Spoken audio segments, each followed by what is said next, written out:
When Stannis Baratheon's ships appeared on the waters of Blackwater Bay, Tyrion Lannister did not hesitate. As Hand of the King, and faced with the cowardice of Joffrey, who abandoned the walls to hide in his room, he took command of the defensive King's Landing with the ferocity of someone who, despite his small stature, understood the weight of duty. He organized the defenses, spread wildfire in the waters, coordinated the archers, and when the gates were pressed, he fought side by side with the soldiers, his armor stained with blood and his face covered in ash. Tyrion not only survived the battle, he was the soul of King's Landing's resistance that day. Despite his efforts, Stannis' assault was brutal. The ships burned in green flames, but many managed to land. Stannis' men were disciplined, numerous, and above all, motivated. Meanwhile, Tywin Lannister found himself harassed in the north by Robb Stark's armies, who, instead of retreating, pressed the Lannisters with daring maneuvers. With no alternatives, Tywin faced the most painful decision of his life: continue a war on two fronts or return and save his own lineage. He did not hesitate, but the King of the North held him back for too long. With Tywin gone and the loyal guard retreating, Stannis' armies broke through the defenses and entered King's Landing with brutality. Chaos took over the streets.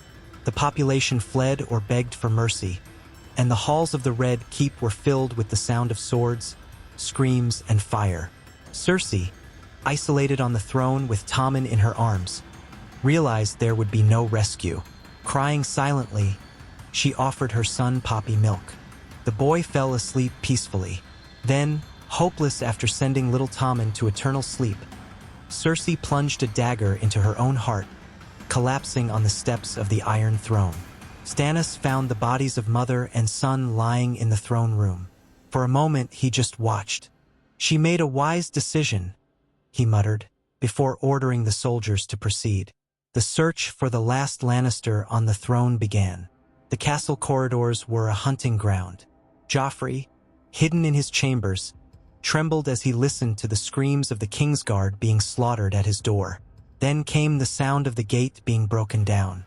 Stannis entered first, unprepared, ready to capture a frightened boy, but he found panic incarnate. Joffrey, crying and out of control, pulled the trigger of the crossbow with trembling hands. The bolt whistled through the air and pierced Stannis' skull with accidental and horrific precision. The body of the last Baratheon fell like a rock. The silence lasted a second, and then came the fury. The soldiers who had followed Stannis, seeing their king murdered by a cowardly boy, turned on Joffrey like wild animals. There was no mercy. The young king's body was torn apart and thrown to the ground like worthless meat. Shortly thereafter, a messenger, bloodied and breathless, came running through the city. He brought news that would change the course of everything. Tywin Lannister had broken the northern siege and was arriving with his armies behind Stannis' forces. The battle that followed would be fierce, and although Stannis' men had the advantage in the capital, they were taken by surprise. Confusion reigned. The fighting turned into carnage amid alleys, palaces, and burning streets. However, Tywin's glory was short-lived. Despite the initial impact of his arrival, he was struck by a spear while leading an advance on the south wall. The blow was fatal. When the sun rose over King's Landing the next day, the weight of death hung over the city. Joffrey, Cersei, Tommen, and Tywin lay lifeless. So did Stannis. Jaime remained missing, captured by Robb's men. The capital had no king. It had no queen. It had no legitimate heirs. The Lannisters seemed extinct. News of the fall of the powerful spread like poison through the noble houses. The war was no longer about power, it was about order. The small council gathered hastily in a room where the air was heavy as lead. Many wondered who would wear the crown now. The answer came from Dorne, like a seed of hope and uncertainty. Myrcella Baratheon was still alive. The girl had recently left for Dorne because of Tyrion's cleverness, and she was under the protection of House Martell. She was, in a way, the legitimate heir, and the lords began to debate whether her coronation would bring peace or new war.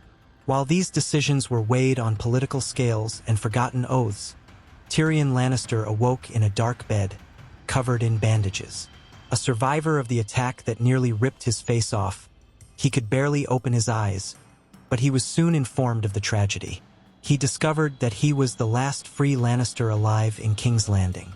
Jaime was in the hands of the Starks, the others dead. He did not cry. He just remained silent. In a way, he even felt free for the first time in his life, knowing that neither his father nor his sister could attack him again. But he cried, not just because of the scar, but for little Tommen. He certainly did not deserve that. Still, the boy left without pain. He was lulled into an eternal sleep by the vial of deadly essence. Tyrion, who still served as the king's hand, summoned the closest lords, and days passed as the city tried to return to what remained of normalcy. The bodies were buried, the halls cleaned, but the Iron Throne remained empty.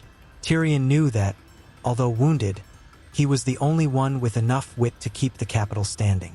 Faced with a nobility orphaned of a king and of hope, he began to weave his web. For the first time, the idea of a regent not born to reign, but shaped by pain, began to emerge among the whispers of the people. And then, while smoke still hung over the wounded city, a new doubt began to take shape.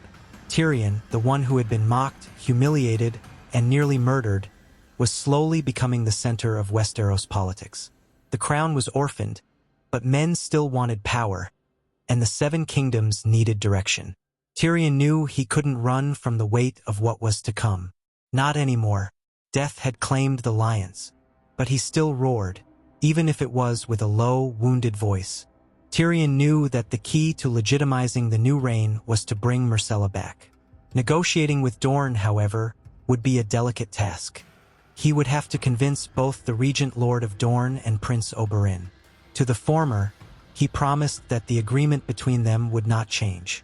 Myrcella would still marry a Martell in the future, and he would be considered king. Prince Oberyn Martell agreed to talk, but imposed a single non-negotiable condition. He wanted the chance to face Gregor Clegane, the Mountain. The memory of his dead sister consumed him. Tyrion heard from Varys how Ned Stark, years earlier, had tried to have the Mountain dismissed for his crimes. Using this as a basis, Tyrion promised to bring a trial against Gregor, predicting that he would demand a trial by combat. Thus, Oberyn would have his chance at revenge. The agreement was sealed. Oberyn arrived with Myrcella, dressed in gold and scarlet, holding the hand of the girl who had left King's Landing as a child. Tyrion welcomed her warmly, but soon noticed the deep sadness in her eyes. Myrcella did not recognize the city, and she no longer had any family there. The pain of losing her mother, brothers, grandfather, and even the throne made her distant. Tyrion, with his usual irony and a kindness she had never seen before in adults at court, became her anchor. After weeks, the young girl called him to her chambers and, with Baratheon firmness, personally asked him to be named regent of the kingdom. She wanted to learn, to grow, but not to rule alone yet.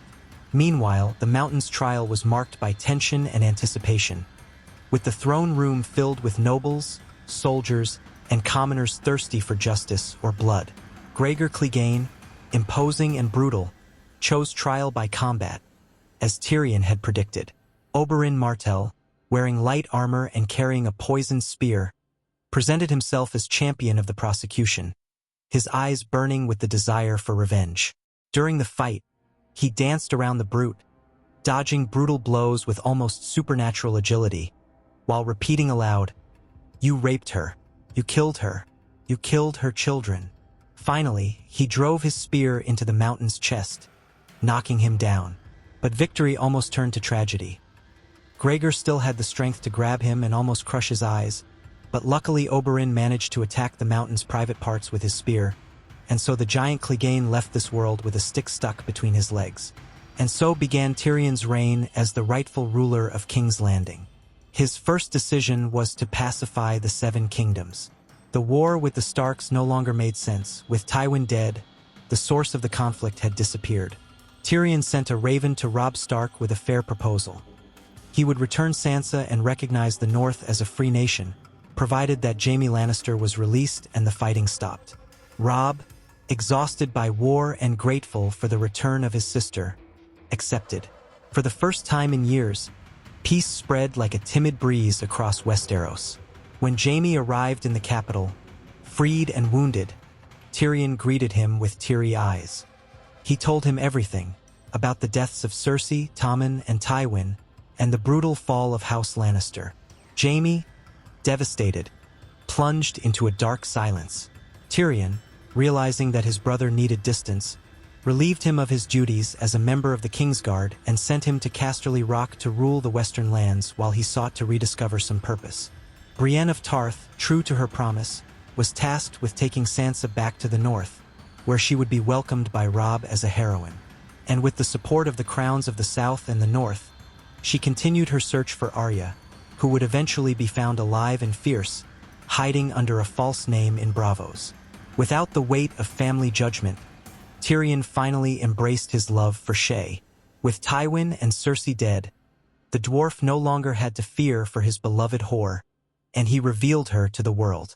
She, once hidden in the dark corners of the Tower of the Hand, now sat beside him in meetings, scandalizing the most conservative.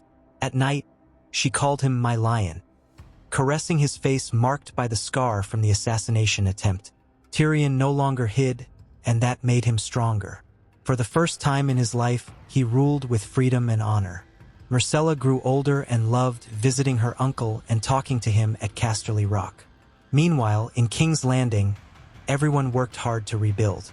Tyrion paid off debts to the Iron Bank, reformed the city's defenses, rebuilt the burned neighborhoods, and consolidated trade agreements with Essos.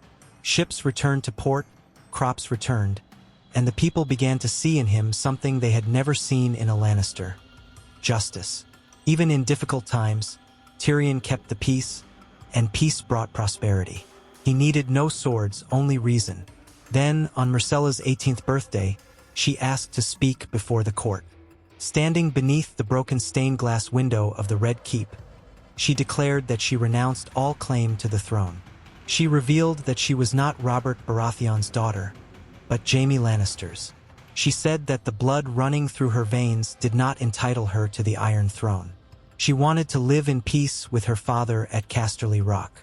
Her words were like thunder on a clear day.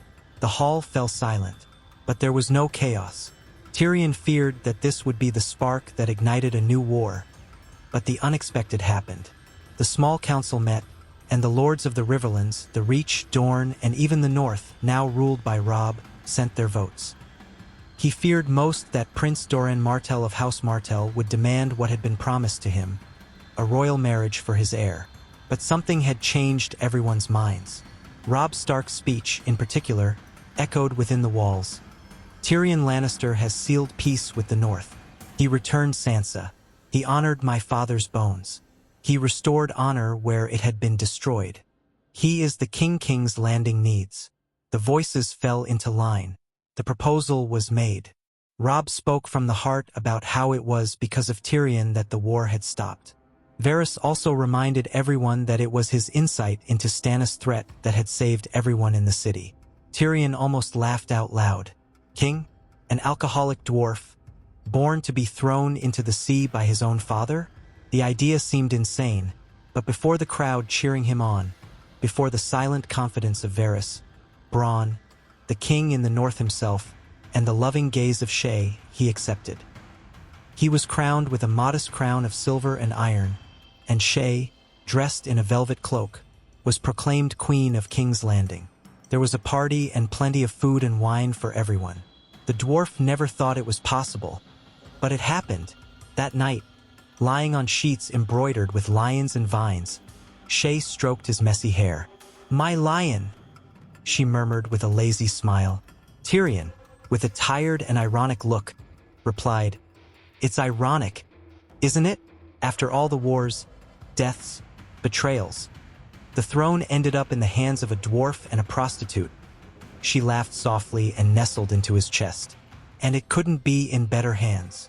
Outside, the moon shone over a city that, for the first time in years, slept in peace.